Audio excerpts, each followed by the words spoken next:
Okay, so I think now it's recorded, and yeah, so in today's lecture, I'm going to talk about method of transformation.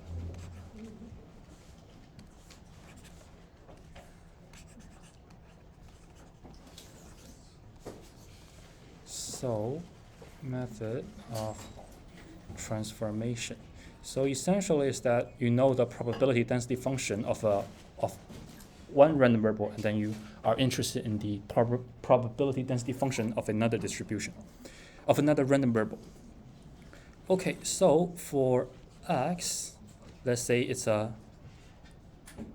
random variable,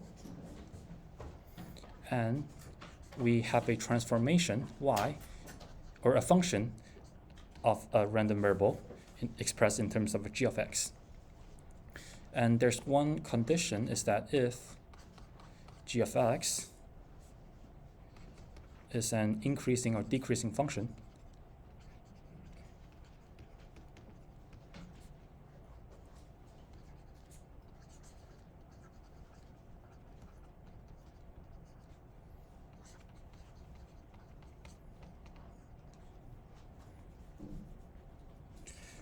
then you have the following result.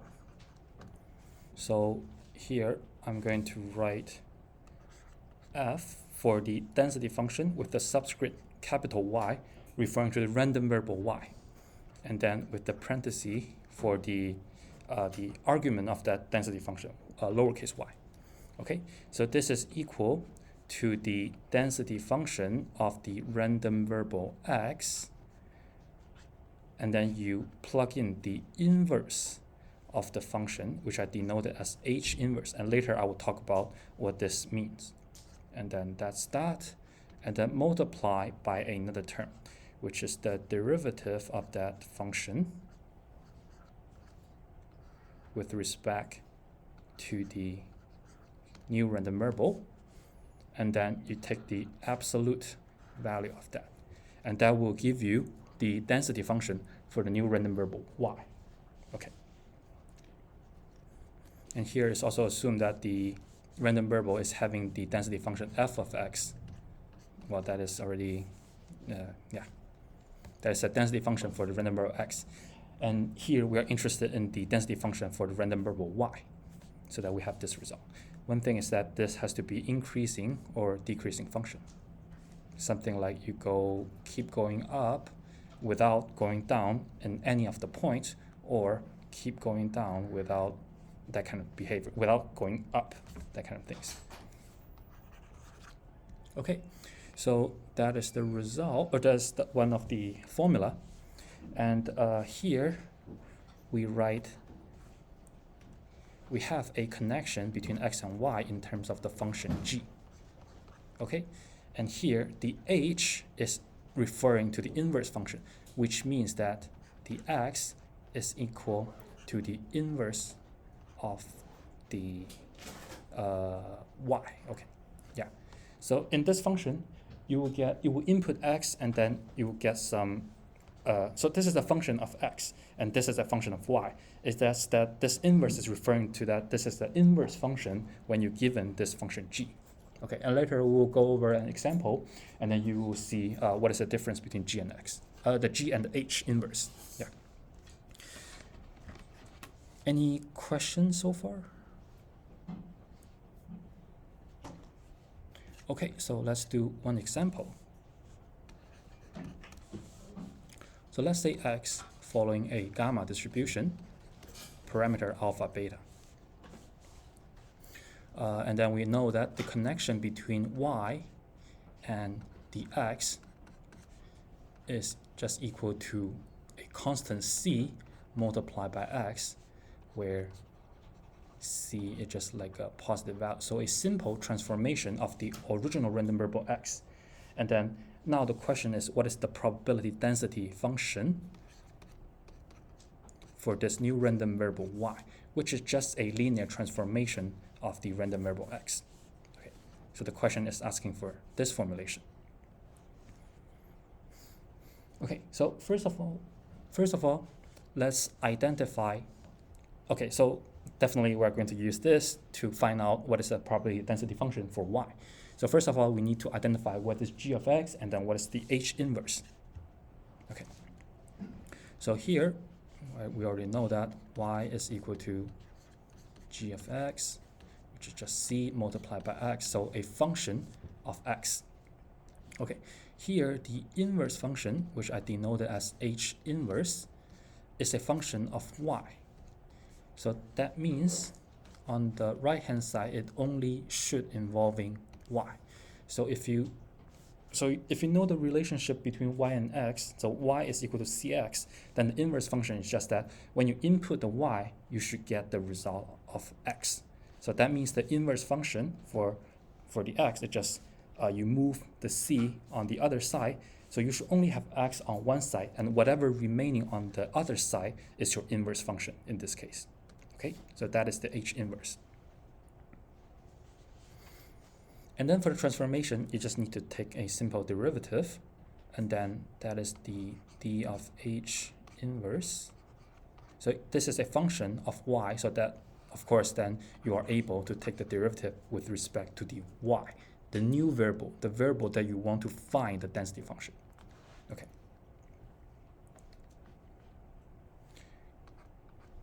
So that this is your function, inverse function, h inverse y, which is a function of y.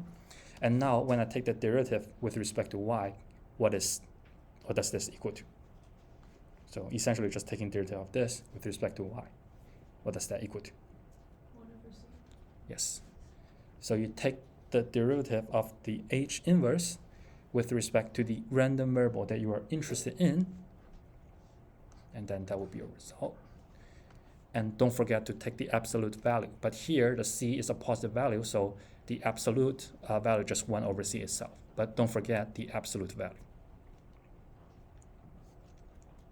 Okay, so again, just to reiterate what we're doing here, we know the random variable x follow a gamma distribution.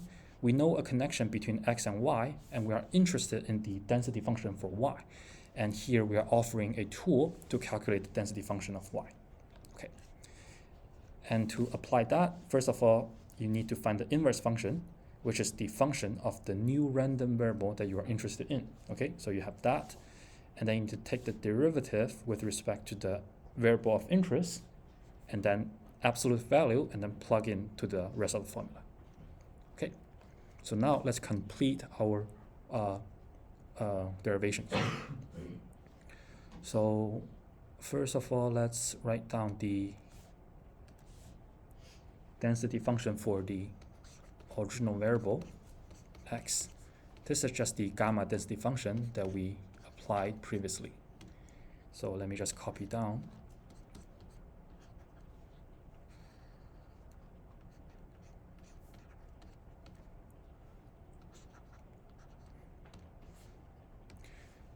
Okay, so that is the density function for the original random variable x. What we want right now is the density for y. Okay, so another thing is that it's a good habit to write down what random variable your function is. So right now the subscript might matters a lot in some of your works here.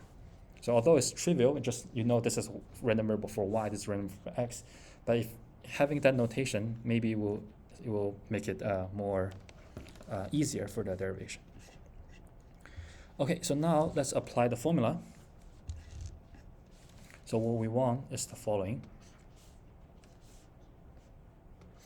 F of subscript y, and then this one.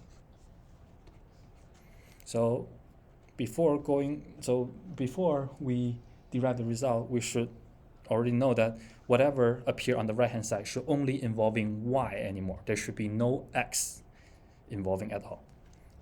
That's the meaning for transformation. We only want the density function involving y and no more x. So on the result, there should be no more x showing up. Okay, so now let's apply the formula. So first of all, you need your density function for the random variable x.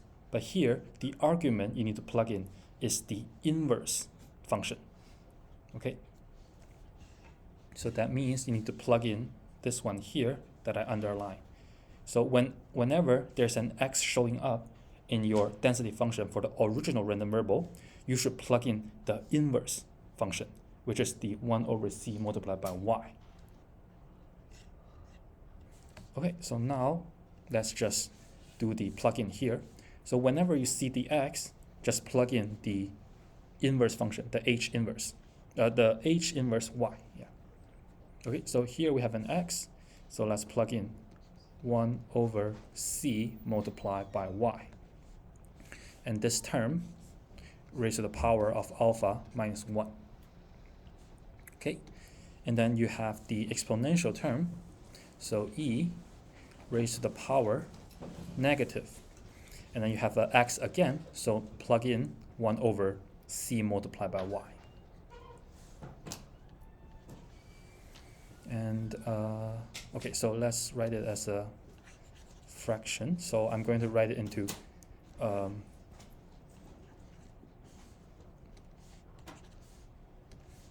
the y divided by c multiplied by beta.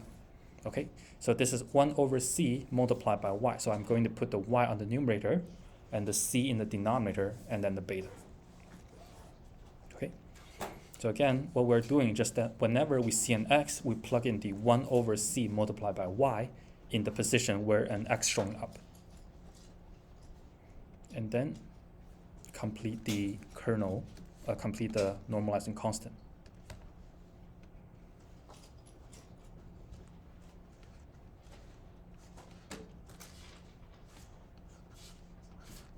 Okay, so after this, is this complete? Are we done?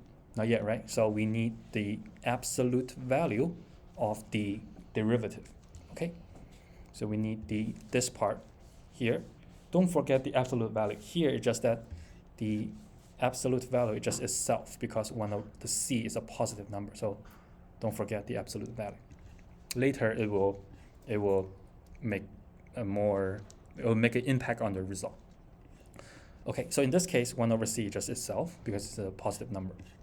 So plug in 1 over c. This is the derivative and the absolute value. Okay, so next we just need to simplify the terms. And then as you can see that on the right hand side, there's no more x involving, there's only y. So this would tell you that this is a density function for y only, the new random variable of interest. Okay, so for the rest, it's just simplifying the terms. So let's see, we have 1 over c raised to the power of alpha minus 1. That's that, and then maybe one more copy of 1 over c from this part. And then for the remaining, we have y raised to the power of alpha minus 1. And then let's keep the y divided by c beta in this form.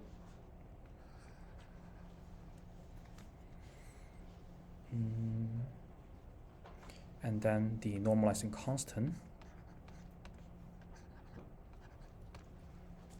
Okay. Any question up to this point? Yes? You said that g of x had to be a decreasing function, but the derivative is positive? Either increasing or decreasing. Oh, as long as you don't see like an inflection point. Okay. Either one works. Like monotonally increasing or decreasing, as long as you don't see, good question. That's one of the conditions in the method. If it violates, then the method doesn't work. Yeah, but in this case, the examples work. I mean, just like a increasing or decreasing function. Yeah. You could just say like 1-to-1 function, right? I mean, depends on what do you mean by 1 to 1. Like there's only like one y value, or there's only one g of x value for every x. I think for function, that's already included in the definition, right? Function is all 1 to 1. I think it's the other way as well. Yeah. When it's 1 to 1. Oh, okay. So if you consider it in that way, then yes, yeah.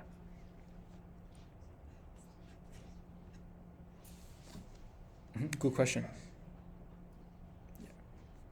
Okay, so now let's simplify it. So I'm going to write this as okay, so I'm just going, so here this part it just become 1 over c raised to the power of alpha, right? Or this part I'm going to raise it to c alpha 1 over c alpha. Is that okay if I write it this way? Okay, so I'm not going to, and then I'm going to move this inside the denominator. So I'm just skipping some steps. So then you will have this result here. So y over c beta, and then a gamma of alpha, and then c beta altogether raised to the power of alpha. So again, I'm just rewriting this as 1 over c raised to the power of alpha, and I'm combining the c beta together, and then I end up with this. Okay. And this is saying the density function of y, or that the random variable y is following a gamma distribution with the parameter alpha and c beta. So you can see that all the betas here are scaled by a factor of c. So this is saying your new random variable y is following a gamma distribution with parameter alpha, and then the beta, the second parameter is c beta.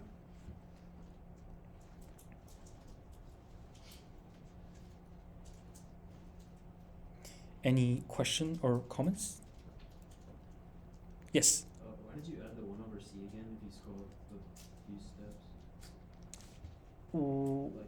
This part? Yeah, why did Oh, this is just part of the transformation. The formula here. This part. This is the 1 over c component. Yeah. So to do the transformation, you also need to including this component here. Yeah. So the 1 over c is coming from here. So let's just reiterate a little bit here. So we know the connection between y and x is that y equal to c multiplied by x. The inverse function of that is that x equal to 1 over c multiplied by y. Then the derivative is just 1 over c. So you need to plug that term inside the 2D density function for y. So that's the 1 over c. Yeah, good question. Yeah. Yes? So for this theorem, is it strictly increasing or strictly decreasing, or is it monotonically? Because I know you mentioned that earlier. But if it's Actually, I'm not too familiar with okay. that precise detail. But what do you mean by like strictly? You mean like you don't have things that are like Yeah. keep it? Yeah, okay. I think in this case, I'm not sure. That I would need to think. I would need to think about it. Yeah, I mean for this behavior, I need to think about it. Yeah, thanks. But I think maybe not. I'm more referring to like this kind of behavior. I don't. That's a good question. Might need some. I need to think about it. Yes, but I'm referring to this kind of behavior. Yeah.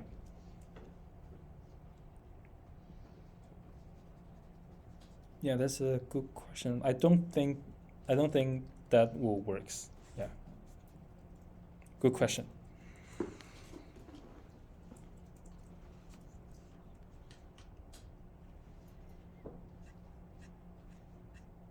Okay, that is just one transformation for a single variables. What I want to discuss is the joint distribution case. So we have the transformation for the joint distribution.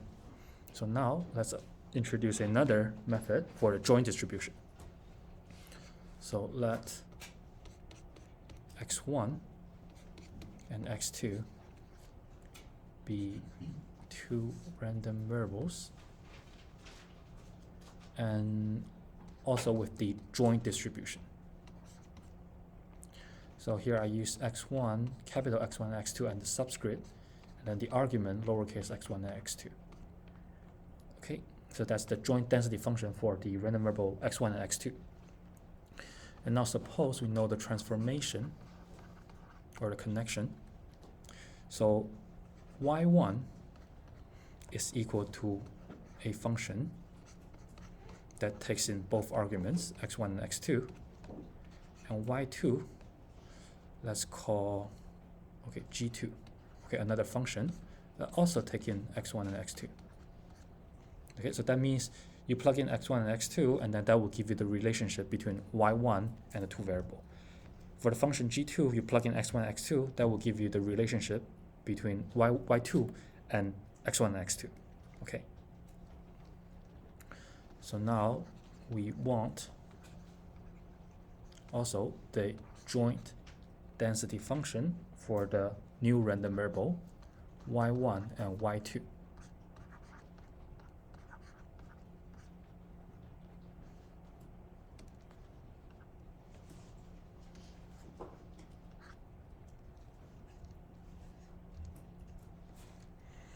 Okay, so the way to get the joint density function for the new random variable y1 and y2 can be achieved by the following transformation.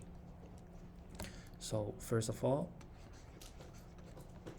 let x1 again equal to the inverse function, and also with a subscript 1 denoting the inverse of the g1. So for this function, that means you need to take in both y1 and y2. So that means this is a function or a connection between x1 and then y1 and y2. So the inverse of the g1. For x2, it's similar with a subscript 2 for y1 and y2. So the function h2 inverse will also give you the connection between x2 and then y1, y2 on the right hand side.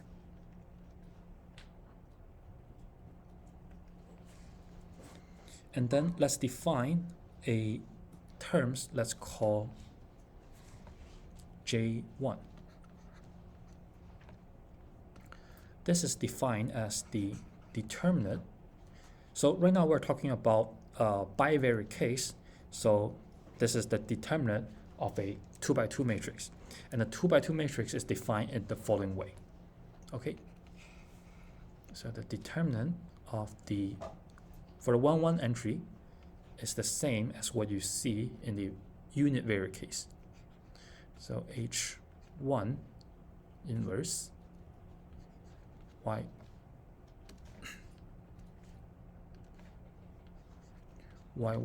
and y1 and y2. And here you take the derivative with respect to dy1.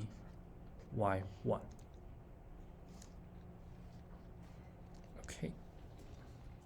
So here is just all the formula thing, and then you just plug in the corresponding terms, and then you will get the result.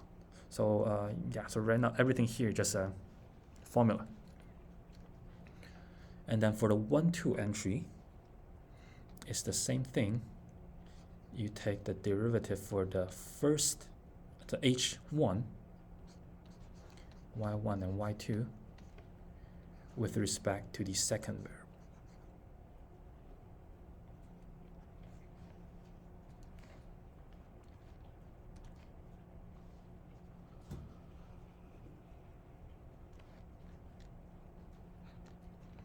Okay, and then for the 2-1 entry, you take the derivative for the second inverse function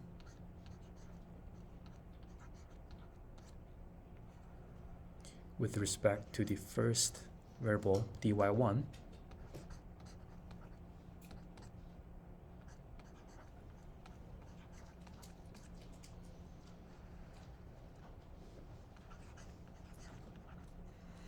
And then that's that. So for a bivariate case, you just need to consider the 2x2 matrix here, and then the determinant is referring to the following.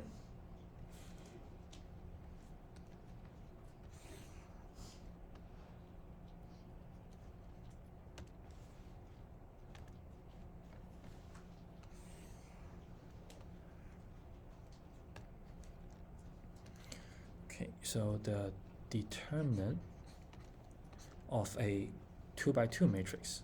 So let's say A, B, C, D. This is equal to the product of the diagonal minus the product of the off diagonal. So this is for a 2 by 2 matrix. And this is referring to this operation here, the determinant operation.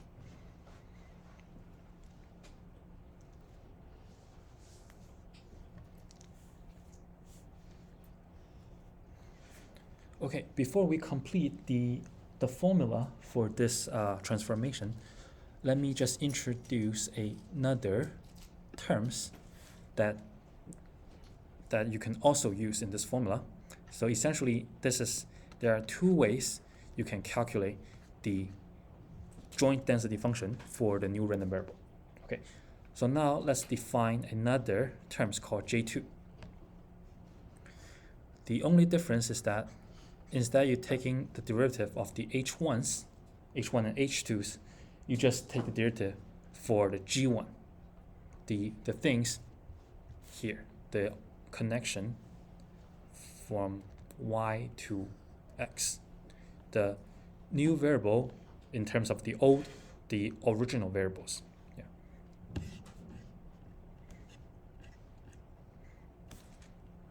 Okay, so let me just finish the formula here.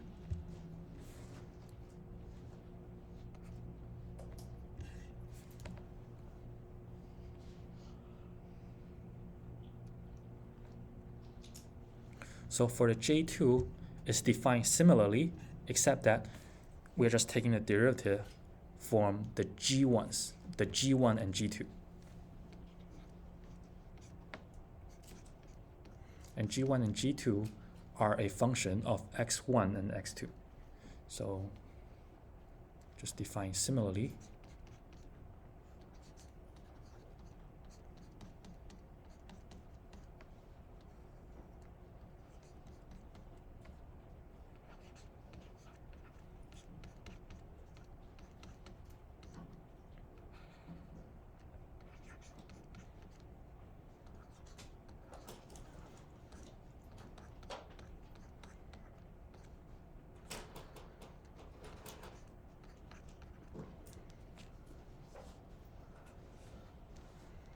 Okay.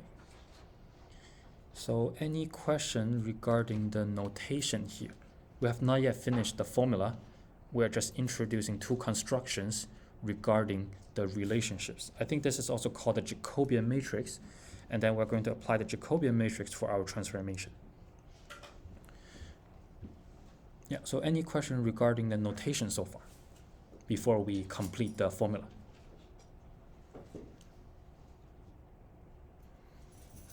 Okay, so just to reiterate what we're doing here, we have two original random variable, x1 and x2. We know their joint density function. Now that we know the connection, we have some transformation, y1, in terms of the original two random variable. We also have the new random variable y2 in terms of the original x1 and x2. Our goal is to find the joint distribution for y1 and y2. And then there are two ways to solve or to get the density function, and the two ways differ by the Jacobian matrix. So the J1 here, or the J1 that I defined here, is the inverse function, the derivative of the inverse function with respect to the new random variable. So d of the h divided by the d of the y1 or y2. And the J2 that I defined here is the original function, the function of the original random variables, and also taking the derivative with respect to the original random variable. And later, the formula will be differ based on the J1 or J2 that you want to use, but you will get the same result. Okay. Okay, so to complete the final transformation, so again, on the left-hand side, what we want is the joint density function for the new random variable y1 and the y2.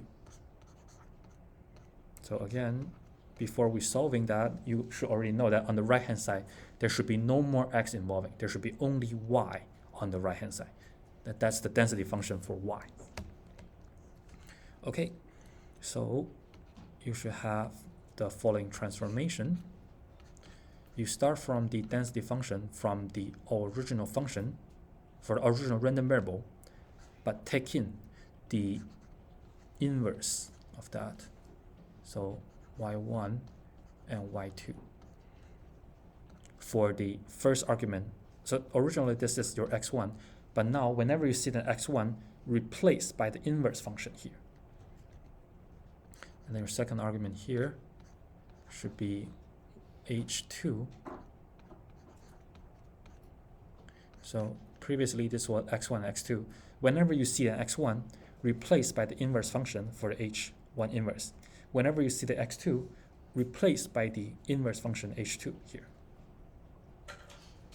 Okay, and then here is the part that differ based on your choice. So if you want to use j1, then you just directly multiply by the absolute value of the j1. Okay, so j1 is a scalar. So here are the matrix, and then when you take the determinant, it will be a single elements, but it will be a function, but it will be a single terms. Okay, and then you want to take the absolute value of the j1. If you choose to use j2, here you just multiply by j2, also absolute value. The one thing you want to do is taking the inverse, basically just the fraction that divided by that. Either way will all give you the density function, this one on the left hand side, the one that you want. But make sure that if you choose j1, absolute value of j1. If you choose to use j2, inverse of the absolute of the j2. So two things, don't forget the inverse for j2, don't forget the absolute value. Later you will see some negative sign showing up. When you take the absolute value, it will disappear. So make sure you don't forget these two things, because I usually forget the inverse, I usually forget the absolute value. So I want to emphasize that don't forget these two things. Okay, any question, comments regarding the notation or the idea or the things that we're doing here?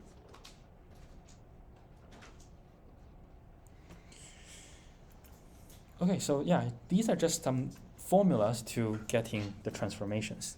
Yeah, and then you just plug in the corresponding in the positions, and then you get the result. Any, yes? Could you quickly repeat what you said of like if there's an X on the circle? Sorry, can you say that again? Could you quickly repeat what you said of like if there's an X you replace it with? Oh, sure. For the joint case, maybe I will do an example later, and then you will see how it changed. But right now, to answer your question, back to referring to the change. So here, so the density function originally is the f of x, and then you input the argument is x. So what I'm saying is that whenever you see the x here, you replace with the inverse function. So this part here is an expression of y only. So whenever you see the x, so that is what we're doing here. So you can see that this is a function with the argument x. Whenever you see an x, you plug in the inverse function. That inverse function is an expression of y only. So you can see that here I replace the x in terms of this function. Here there's another x, and I replace with that. So that everything on the right hand side now is only involving y, no more x, because you replace the x with the inverse function. Later we'll do an example for the joint case. Yeah, but that's what we're going to do next. Yeah. Yes? If you choose J2, you still have to multiply by the joint distribution, right? Just to be sure. What do you mean? On the last line you just wrote, Yes. that J2, you multiply it with the joint distribution. Right? Yes, you multiply this. So can I copy, paste? Okay, so that is what I mean. So you still need to multiply by, is that your question? Yeah. You need to, you still need to multiply by that, but either you multiply by this, I mean the second term, either you multiply by absolute of J1 or inverse absolute J2. Just wanna make sure. Thanks. Yeah, so you both have to, so either case, you have to multiply this on the first term. The second term you can choose. Because the thing is that sometimes J1 is easier, sometimes J2 is easier. The easier in terms of taking derivative. So some of the derivative can be very difficult. So J1 and J2 depends, yeah.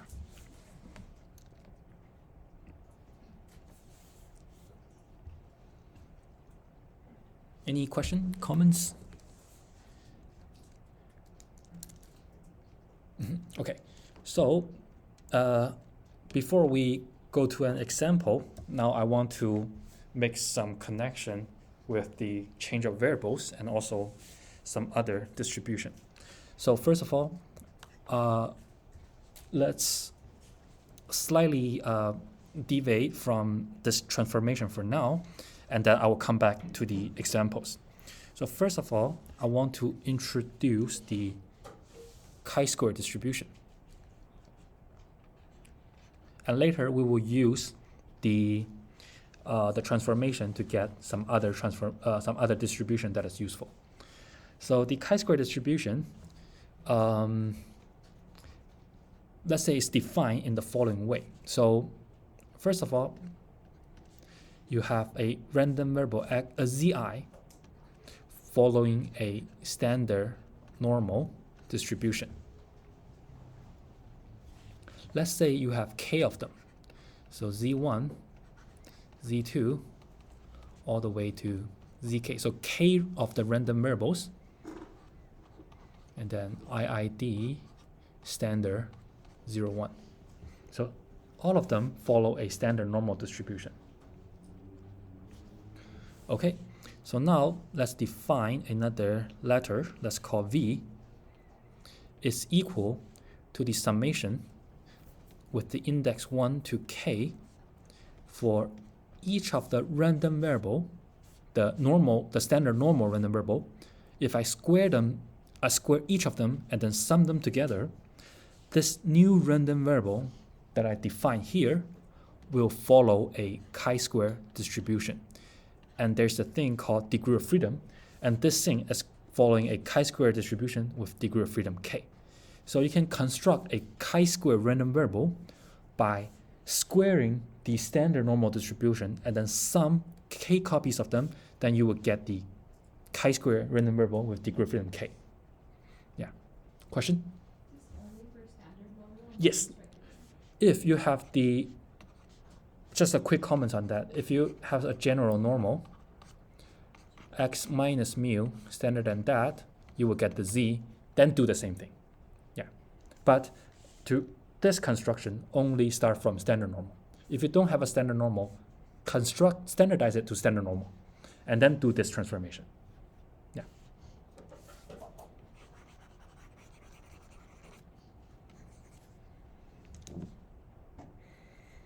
Okay. I'm not sure if I don't have enough time, then I'll just make this a result then. Okay, so one thing I want to mention is that the moment genuine function for chi-square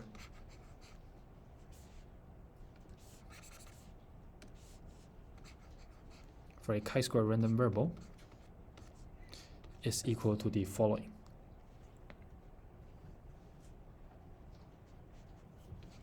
One minus 2t raised to the power of negative k over 2. So now just a quick question. What does this moment genuine function reminds you of? Any other random variable that you're familiar with? Yes. So I can also write that the random variable, or chi-square random variable, also following a gamma distribution with the parameter alpha, that is the exponent, so k over 2, and then the beta equal to 2. So here this is saying that the chi-square random variable, or the chi-square distribution, it's a special case of the gamma distribution, with the alpha divided by the degree of freedom of the chi-square random variable divided by 2, and the beta equal to 2. So in words, chi-square k is a special case of gamma. Okay, so later we will use this result for the method of transformation on other distributions. Okay. Any question regarding the chi-square random variable?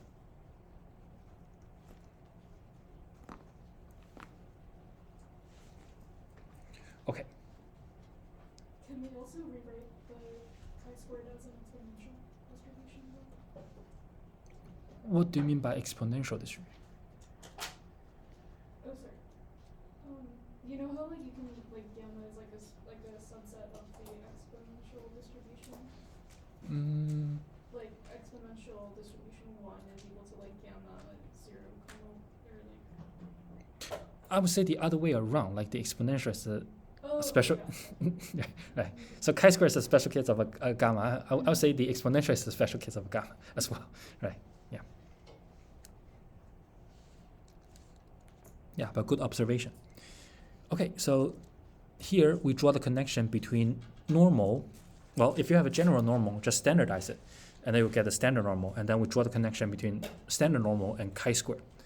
And next, I want to introduce two more distributions, which are also highly related to standard normal and chi-square and other things here. Okay, so the first thing I want to, the next distribution I want to, can I scroll up? Okay, so the next distribution I want to introduce is the t distribution. So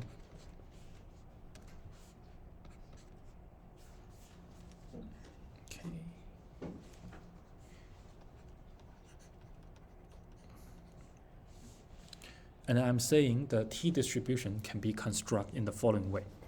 So let's say we have a z that follow a standard normal. Then we have a random variable v that follow a chi-square degree of freedom k.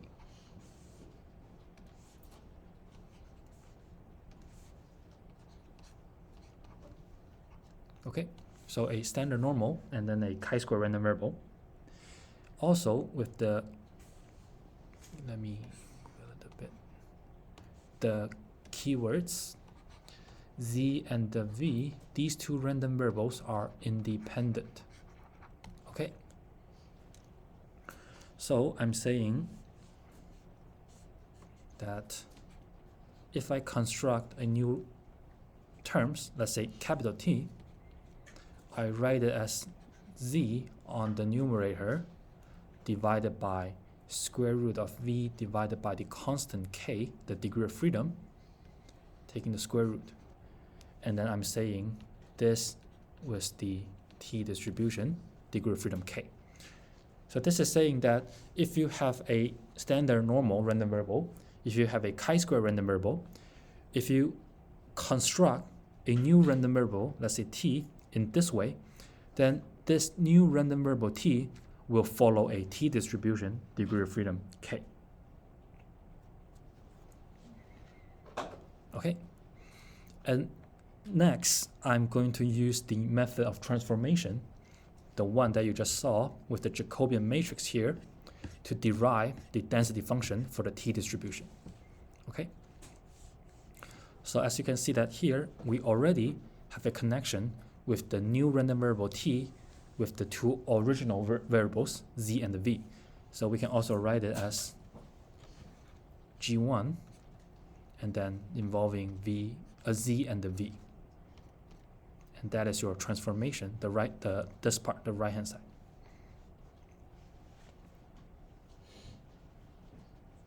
So here let me construct another transformation, let's call g2, which also should take into two arguments, z and the v, the standard normal and the chi-square random variable.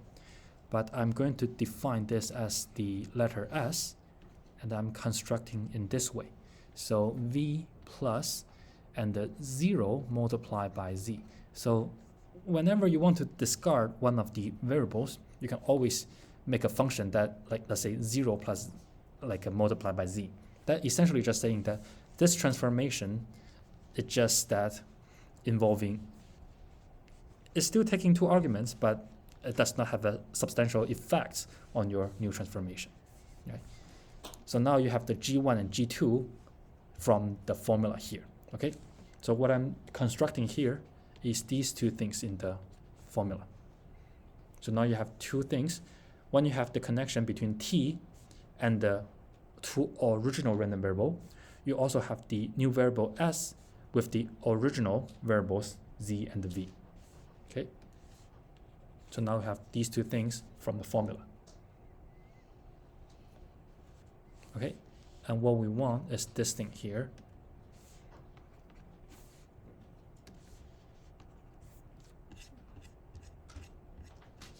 Okay, so let me write it down here. What we want is the density function for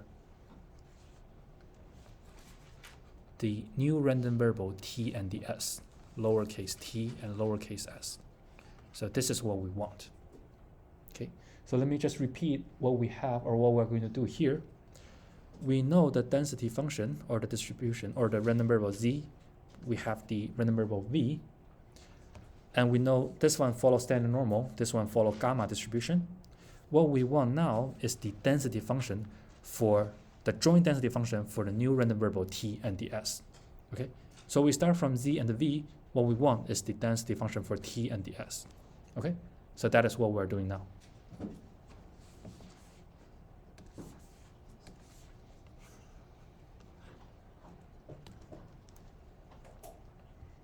Okay, so by applying the formula that we just introduced, we need to start from the density function for the original random variable, and then from here, whenever you see the Z and the V, you need to replace by the inverse function of that. Okay, so first of all, let's construct the joint density function of the Z and the V, because this is also needed in the formula here. So you also need your density function for the original variables, and then you take the substitution. Okay, so now let's write down the density function. So there's one keyword that we mentioned here, which is the independency here.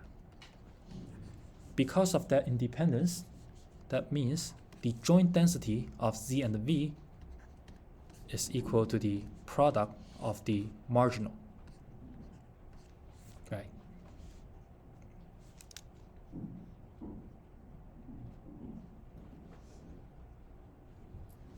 Okay. And then we know that this is standard normal. This is a gamma, k over 2 and alpha, k over 2 and the 2. So we can just directly using that to plug in to get a joint density function here. Okay, so we have the joint density function here. Next, we need to apply the inverse. Okay. So here we have the connection T is equal to a function of Z and V. What we need now is that we need the opposite. So Z is equal to the inverse function, and then only taking T and the S. And then let me write down the S divided by K and the square root. So this part is coming from here. So this is the function, this is a relationship between the new random variable T with the original Z and the V. What we need now is the inverse function. So the inverse function should only take into the two new random variable T and the S. So we can take, so we need to manipulate this expression to get the Z on one side and the remaining thing on the other side. So from here, so you know the relationship for G1. That means you have the Z is equal to T divided by the square root of v divided by k, right?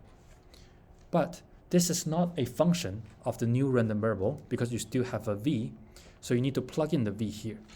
And we know that v is equal to s, so that gives us the function. This is equal to t divided by s divided by k square root of that. And that is your inverse of the h1. Does that make sense? Okay, so this is your g1 and g2, which is the function for the new random variable, the t and s. They take in the argument of the original random variable. Right now, what we need is the inverse function. They take in the new random variable but return the original random variable. So that is what we are doing. Okay. So we need to take the transformation to have the original random variable on one side, and everything on the other side should be involving the new random variable. That's the inverse function. Similarly, for the v, which is the h inverse, also take in the two new random variable. This is saying s plus 0 multiplied by t. So you can always introduce a 0 to discard one of the things that you don't want. Okay, just to summarize a little bit at this stage, we started with the transformation. So t is a function of the original z and v, and s is a transformation of the original z and v. What we want is the function of the new random variable t and the s here. And based on the formula, we need to apply, or we need to derive the inverse function, and then we come up with these two things. So you have the original here, z and the v is what you start from. On the right hand side is the new. Okay, so you can see that only involving t and the s, the new random variable. This part is the original. And in the function here, this is your new, and they are in terms of the original. Does that make sense? Yes, yeah. I'm a little bit confused. Is this a transformation of a transformation? Just one. Right now, I would say it's just one transformation. It's just that, so z and the v, I call it the original. Z and v are the original that we start, what we start from. And then the t and the s are the new things that we want.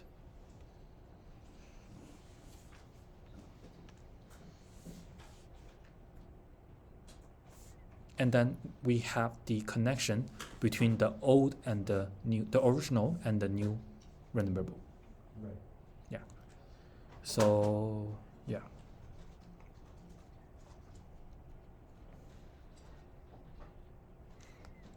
So the new random variable t and s is a function of the original variables z and v. When we find the inverse, we need to find the function of the original in terms of the new random variable. So that's the h1 and h2. So g1 and g2 you can consider as a given to you. I want to find this you are given these two transformations. You want to find the new one. Based on the transformation, first of all, you need to find the inverse, and this is the inverse that we come up with, that we derive. Yeah. So g's are the functions in terms of the original random variable. So you can see that only involving z and v on the right hand side. Right. And the inverse here is a function of the new random variable. So on the right hand side, only involving t and s, the new random variable. Yeah. So the inverse involving only is a function of the new things. The original transformation is a function of the original things. Yeah.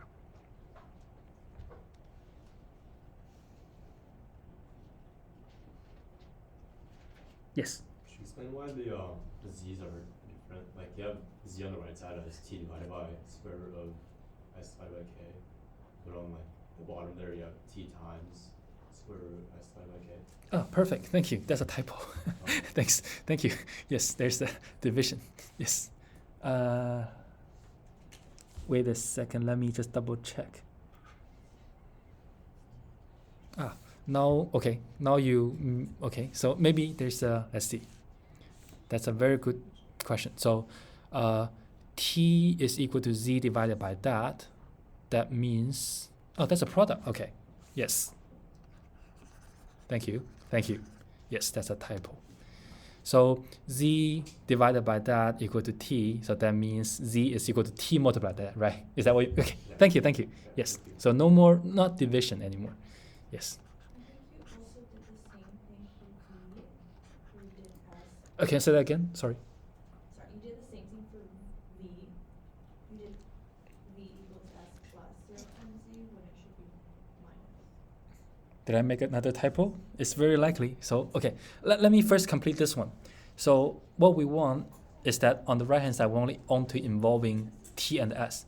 But right now, we still have the v, so then this is equal to t multiplied by s divided by k.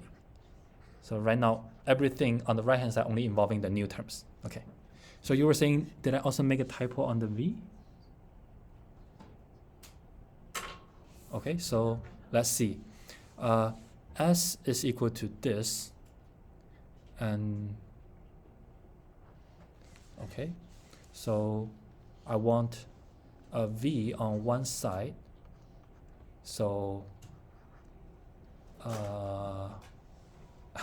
okay, so now I need to think about it. I want v on this side, and then that means s minus a z.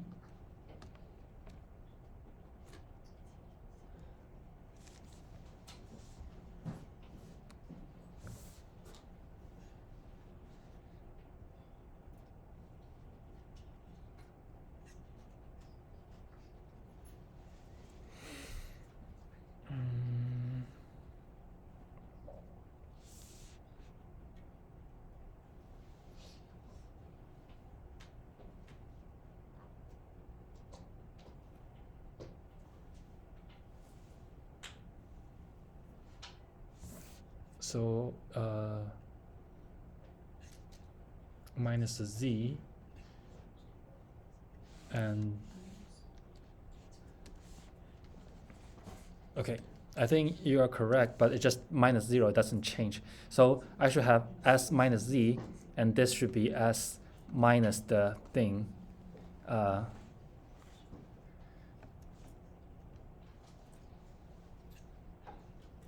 Well, okay, the easiest way to see this is that you just write the v. So v equal to s. That's it, right? Okay, so don't worry about the sign, because okay, it just, I mean, yeah. But I mean, in practice, there's no z because I want to construct the 0. So that's what I write, minus 0.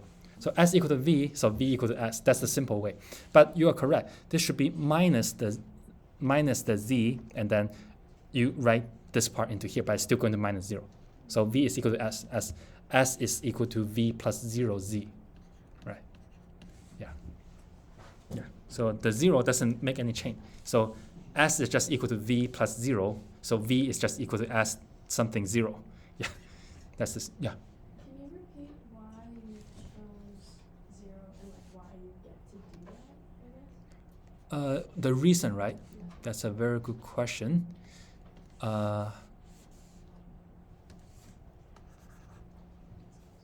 Let me finish that. So 0 minus the z, and then you plug in the z here, but it's still going to be equal to s. Okay, so it's the same thing, no matter plus or minus, it's still minus 0. Yeah. The question is why you want to construct this way, right? Okay, so to answer that question is that actually that's the second step later. So I claim that this transformation will give me the t distribution, the t here. But what I have right now is a joint distribution in t and s. Later, if I want to find the marginal of the t,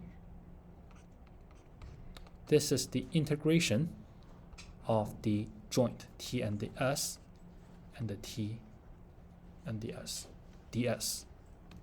Okay, so that means if I integrate the s, I will get the margin of t. So I want to construct the t in this way. And that will give me the choice for the s, which is equal to itself, or adding zeros. Because later I want to find the transformation or the integral of t only. Yeah. So I have to. So the reason is that I have to construct t in this way, and that gives me the choice that I can only design s in this way. I'm not sure if that makes sense. Yeah. I want to find t for this one, this construction. That leaves me no choice to construct the s in this way. So I have to construct it s in this way. But the reason is that I want to find the distribution for t here, as I claim this follow t distribution. Yeah.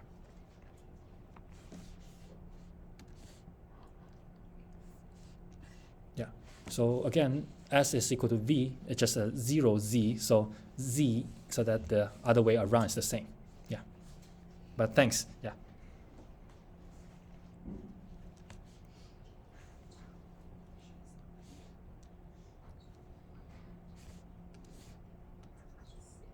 And this is still this part here. So okay, so z is a function of t and the s. And v here is also a function of t and the s, except that the thing with the t, I make it 0, right? Okay. So that is your inverse function. Now we're going to plug in to the joint distribution.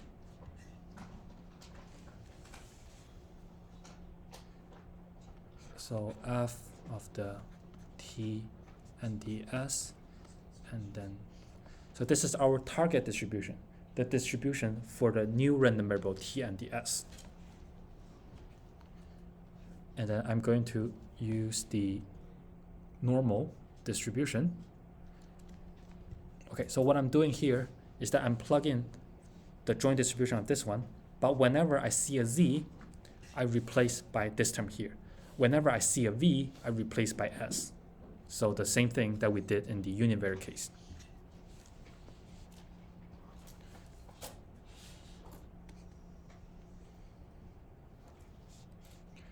Okay, so okay, so the first part, let's complete the normal distribution.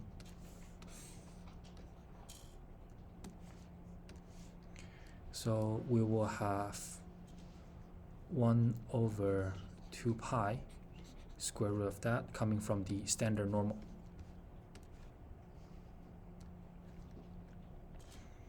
And then the exponential of -1/2, and then z squared, right? That's the original normal density function. But now, whenever you see a z, you should replace by the inverse function. So that means you should do s divided by k t squared. So whenever you see a z squared or z, you should replace by the inverse function. So you plug in this to replace the z. And there's a square, so that you have a square. So this is the plug-in part.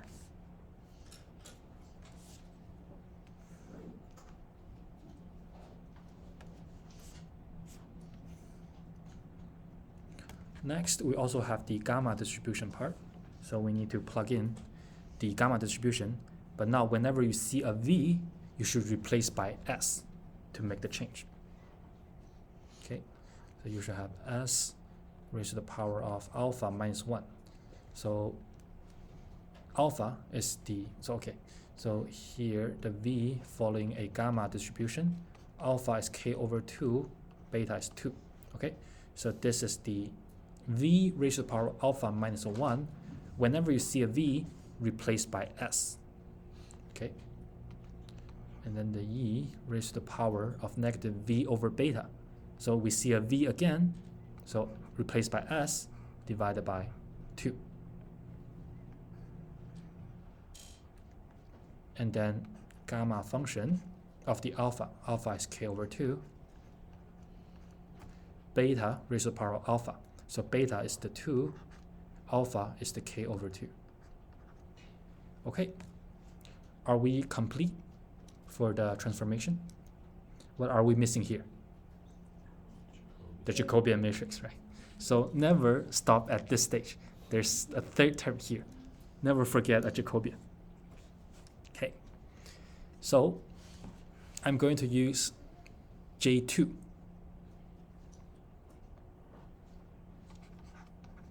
And then you need to do the J2 absolute inverse.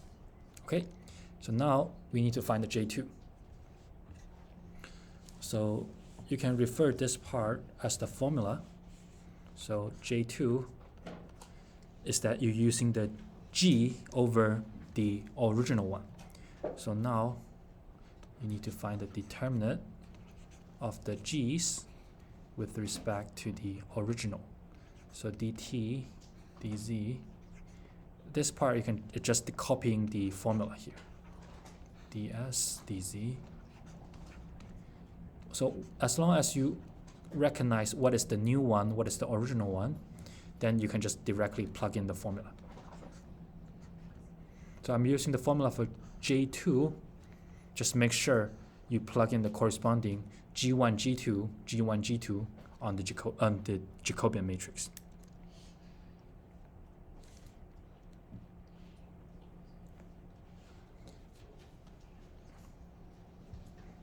Any question or comments up to this point? Everything here is just plug in the formula, right? Yeah, there's nothing, yeah.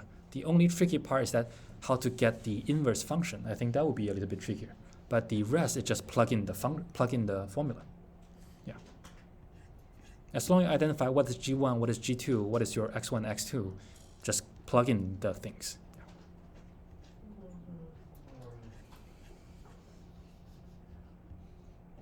Okay, so dt, dz.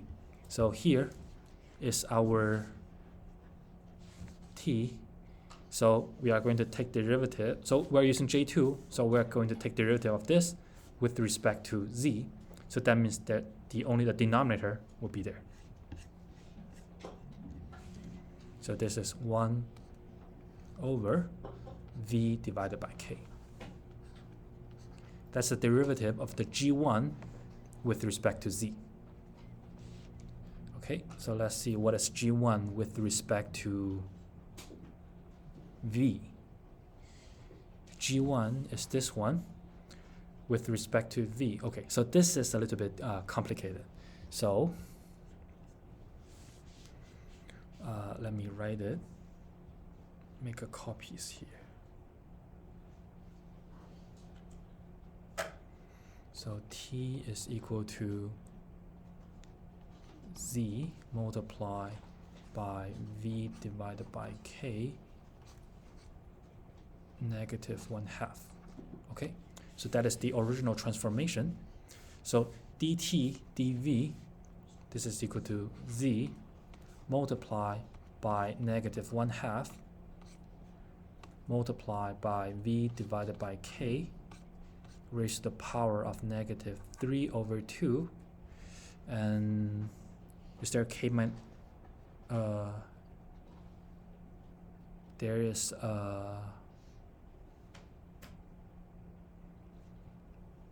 k. So if I write k 1/2, is that okay? This is correct, but I'm just saying, do you guys see why is k raised to the power of 1/2? I just take the inverse of the inverse, so there's no more inverse showing up. Okay, so I'm good. I'm just going to write it. This is the answer. Yeah. Is that okay? I'm just taking the inverse twice, so there's no negative sign showing up. So the k is in the denominator. That's one inverse. There's another inverse here, another inverse here. So there are two inverse. So I take the inverse and the inverse again. There's no negative sign here, or they're not in the denominator. Okay.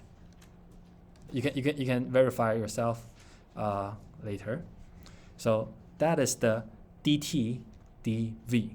So a slightly complicated. So maybe J1 could be a better choice, but right now I'm using J2.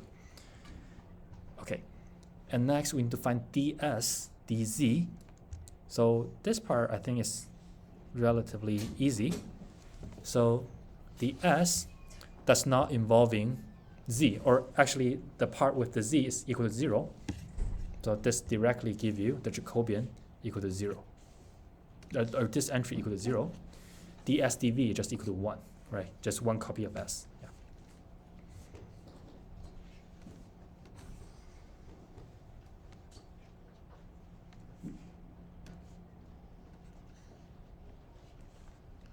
Okay, and then this is the 2 by 2 matrix, and you need to find the determinant of that.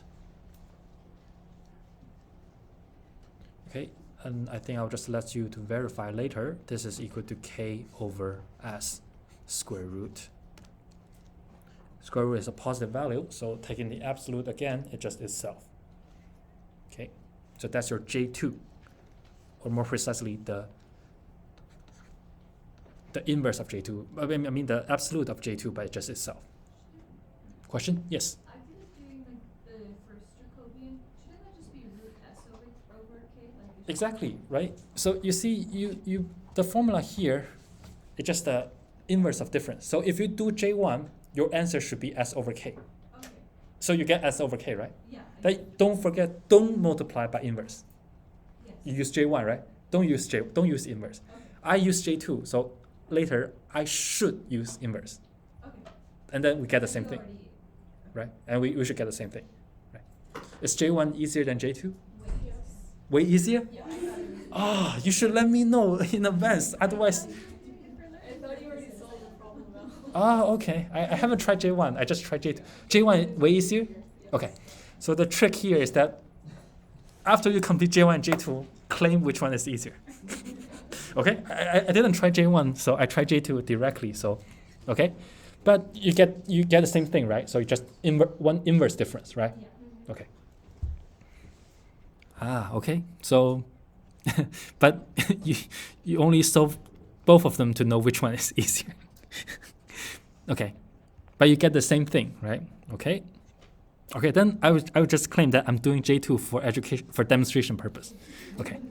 Yeah. Okay, and then that's J2, plug in here.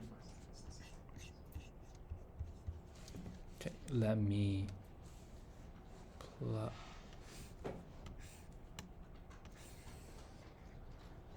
Okay, so J1 is way easier. Okay. Paste. Eh?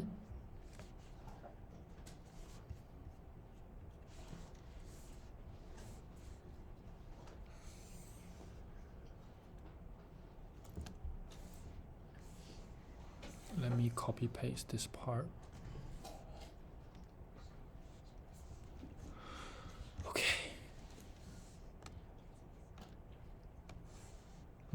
Why it disappear? Okay, never mind. I will just write it again. Okay, so you can just copy paste from the previous part. Okay, so I will just referring that from that and then s divided by k, the Jacobian inverse. So make sure you multiply this with the inverse of the J2. And if you have the J1, then you can just directly multiply by that, but don't take the inverse in that case. So no matter which one you use, you should end up with s divided by k.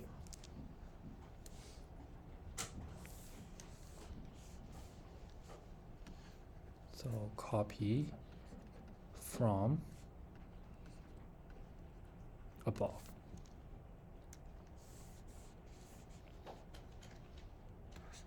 F of t and ds. So the rest is just simplifying the terms. So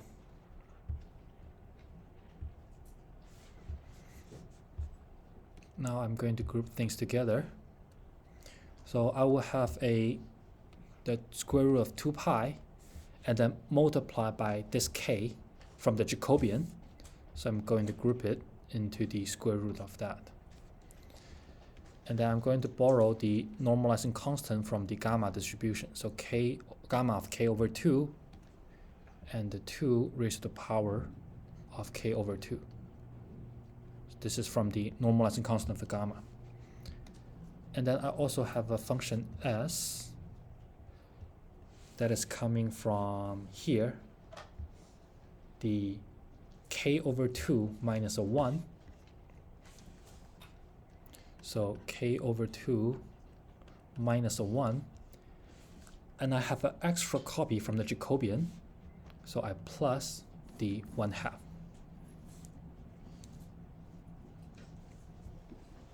Okay, and then the rest is just the exponential from the gamma from the kernel. You will have the negative 1/2. Okay, so maybe let me just write down.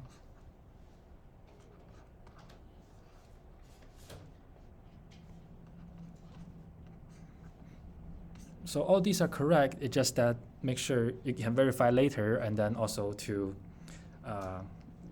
plug in the corresponding term, but you will get the same thing. Yeah. But let me just ask, is for the procedure, for the steps, is there anything that is unclear? Because the rest is just plug in the terms, but I want to make sure that you understand the steps. Yeah. And then the things that I write down is also correct, and then I want to make sure that you can verify later, and I want to make sure that the procedure, the steps, you have a good understanding on the steps. Any question regarding the procedures here?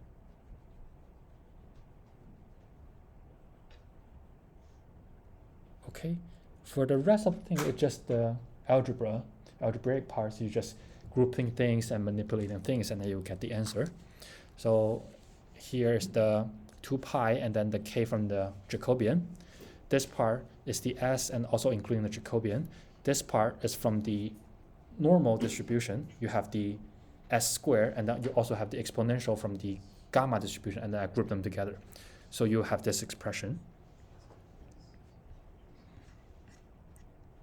And yeah, actually that is your, if you leave it in this form, then that is your density function for the joint distribution T and the S.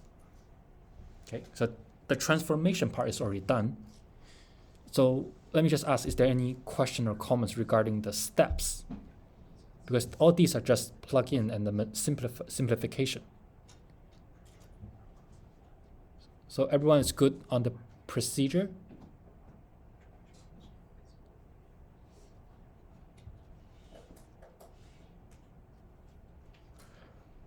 Okay, so let me just reiterate again, a quick summary.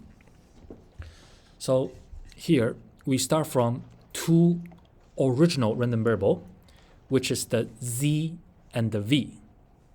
That's what we start from. That's the original random variable, z and the v. And then we have 2 transformation. T is a new random variable. It's a function of the 2 original z and the v. S is also a new random variable. It's also a transformation of the original 2 random variable, z and the v. Okay? To apply the transformation, first of all, you need to find the inverse function. So here, you get the h1 and the h2 inverse. So you can just manipulate the term to get the inverse function. And then you come up with the joint distribution for the original random variable, and then you have that expression. And then you do the substitution. So whenever you see the old random variable, you plug in the inverse function to make the substitution. So if you see the z, just plug in with the h1 inverse.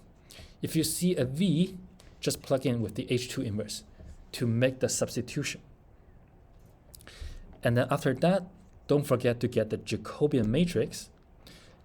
Based on J1, you just multiply by the absolute of J1. If you use J2, take the inverse of the absolute of the J2. And then the rest is just plug in, simplify, and then you will get the expression there. I think you forgot the root 1 Root 1 over k. over Because you separated the root s, but then there's the denominator. here, 1/2. Yes, that's the s part, but then the 1 over k part. Square root of k, Oh, I see. Right. 2 pi k.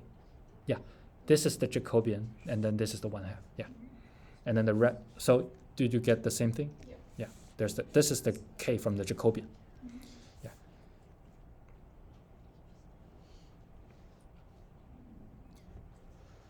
Okay, next, so here, the transformation complete, and then this is your joint density function for the t and the s. So okay, just reiterate again, we start from z and the v.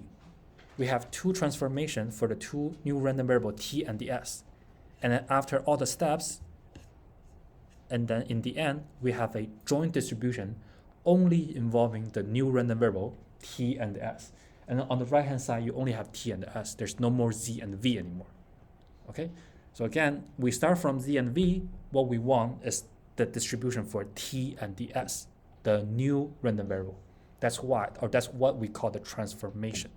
We got the density function for the new random variable. Okay, so no more z and v in this picture, only the t and the s, the new random variable. Okay, the rest is just applying the steps and then simplification. Yeah. Okay. Okay, I know it's a little bit. Okay. Okay, just for completeness, let's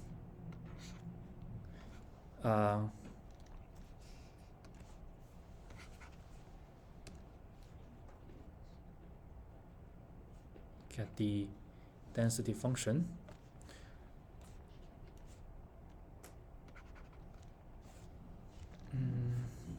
Okay, so maybe I'll just not comment a little bit something else. Okay, so that is one example for the transformation. So if anything is unclear, I mean, right now the solution is correct. Just make sure you like try it yourself, and then to get this, if you get the same thing or not, and then you should get the same solution here. You can also try J1 and J2 as a practice on your own. Okay, but either way, you should get your final answer similar to this. And also, just for you, if you want to try, the density function for the t distribution is equal to the integral of the joint t and the s ds. And then the s is from 0 to, the s is the v is from 0 to infinity. Okay, so if you want to try, if you take the integration here, this will give you the probability density function of a t distribution. I will leave this part as a practice for your own. You will get the density function, and then if you want to find the solution, just do the Google Wikipedia, what is the density function for the t distribution. Your solution should get the same thing as the Wikipedia. Okay, if you want to try, you can do it. Okay, there's one more thing I want to talk about is the F distribution. I'll just comment on some of the high-level details then. We don't have enough time. Okay, the F distribution can be constructed in the following way. So let's U1 following a chi-square distribution degree of freedom m. Let's U2 following a chi-square distribution degree of freedom n. And then you can do U1 divided by m over U2 divided by n. This thing will follow a F distribution degree of freedom m and the n. And then you can apply the same procedure that we just did, the method of transformation, to get the PDF of the F distribution. As well, we just went over to get the PDF of the T distribution. You can apply the same procedure, get the joint distribution for U1 and U2, and then take the integral, you will get the F distribution. If you want, verify your solution with Wikipedia, you will get the same thing, okay? So I will just comment that. So in the summary, you have the Z distribution, you can get chi-square. From chi-square distribution, you can get T distribution. And then from chi-square and the Z, you can also get the F distribution. all these distribution, you have already used it again and again in some of your hypothesis testing.